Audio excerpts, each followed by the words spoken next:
Okay, One Piece chapter 962. I'm fascinated now.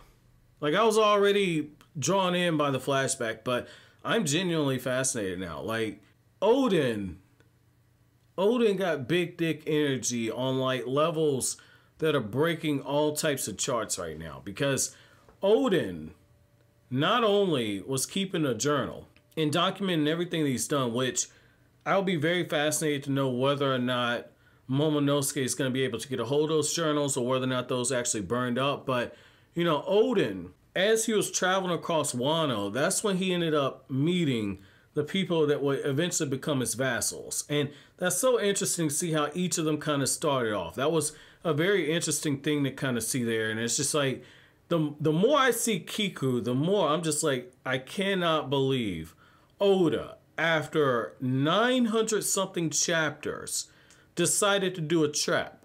Like, I might have missed one before this, but I could have swore, unless Kureha's a man, but I could have swore, I could have swore that all the women were women, dude. Like, this is the thing. I guess that's so funny, women, dude, because Kiku's a man anyway.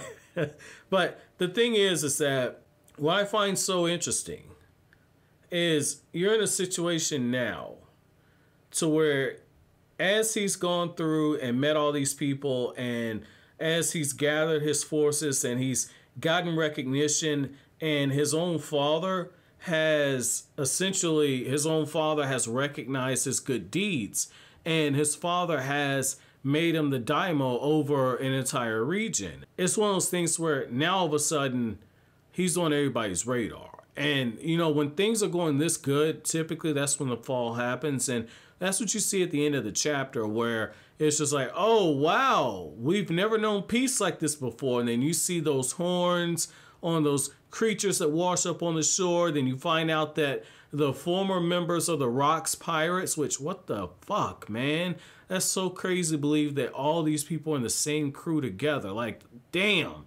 But all the former members of the Rocks Pirates had broken apart, and they had started gathering their own allies, and we know what will eventually happen with that. But what's so interesting on that is we're in a situation where that peace is obviously about to be disrupted, you know, because Oda is having a little countdown timer, like, oh yeah, it was 35 years, now it's 33 years, it was 39 years, now it's 33 years from the current day. And like, you just see the countdown just beginning. And it's one of those things to where, again, you as the reader, you know that this piece and everything that's happened, it's not going to last forever. And that's what makes it so tragic. And I'm here for all the pain and suffering that these characters are about to go through. Like, I'm here for all of it, man. And I think it's very well paced how Oda is doing this flashback, because we're getting just enough new information in each chapter to where it's keeping you interested, but you're also seeing the characters that you had already known and loved beforehand. You're seeing them in a different light. And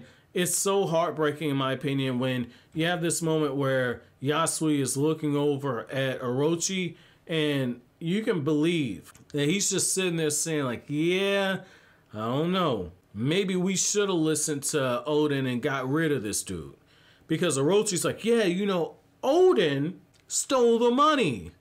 And Oden slipped it up his sleeve and walked away. And the reason why I was like, what the fuck, when I read it, before I even got to Yasui's panel, I said, wait, what the fuck? That don't make sense. And I was thinking the same thing that Yasue did, which is not like Oden just would have walked the fuck out of there with it. And that's what I mean. Oden got that big dick energy. And, you know, that's one of those things to where it's just like, that's your sign right there that Orochi ain't shit. And again, I'm here for all of it, man, because at the end of the day, you know, Orochi's just waiting for his opportunity to make his move. This dude's probably already thought of his next couple of steps. He just don't know how to actually put them in play yet. This dude's a weasel, a cockroach. And again, I like it. And I like how, you know, even in this chapter, you got him where he's just kind of rubbing his hands together, and, you know, the dudes just look like he got like 2 teeth missing and all that. Like, he's just a big snaggletooth looking motherfucker. Like, Oda really know how to draw some slimy looking sons of bitches, man. I see Orochi on this shit, man, and I swear to God, man, like, I see him in this panel and I feel like I need to go take a shower. Like, this dude is the absolute worst, man. But, you know, I will say, like, out of all the things that happened, you know, Oden walking in there saying like, yo, I've been disbanded or disowned. I don't have a name. You know, just go tell your boss that a samurai's here. I like how, as you get to that moment right there, he fought the entire night, the entire day and the entire night, took everybody out, and the most that happened to him is that this dude got some blood trickling down, and this dude's got a few arrows in him. They didn't do shit to this dude. Like, Roger's crew, it really makes you wonder, was Buggy just that damn pitiful? Because everybody that was on Roger's crew was an absolute badass. Like, Shanks was the same age as Buggy, if I'm not mistaken. Shanks was an absolute badass. Like, what the fuck was Buggy's job? Like, was Buggy just the guy that held Roger's dick while he was pissing? Like, that's, at this point, it looks like that's the only thing that Buggy was good for. Because you got all these freaks of nature all following Roger. They're all super powerful. And Buggy, like, Nami would clap Buggy at this point, man. Like, what the actual fuck, dude? Like, I'm so wow.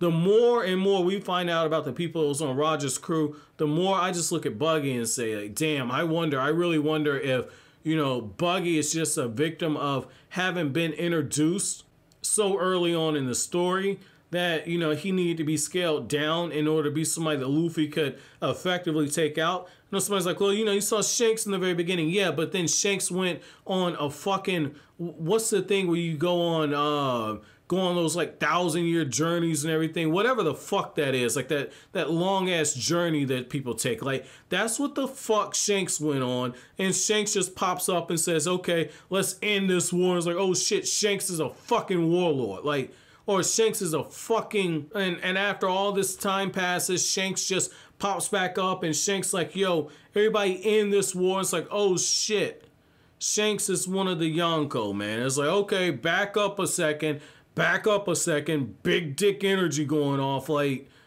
what the fuck happened to Buggy, dude? Because, again, it's just like at the bare minimum, you would think he would be at the same level that Oden's at now, man. Again, maybe I'm just caught in the moment.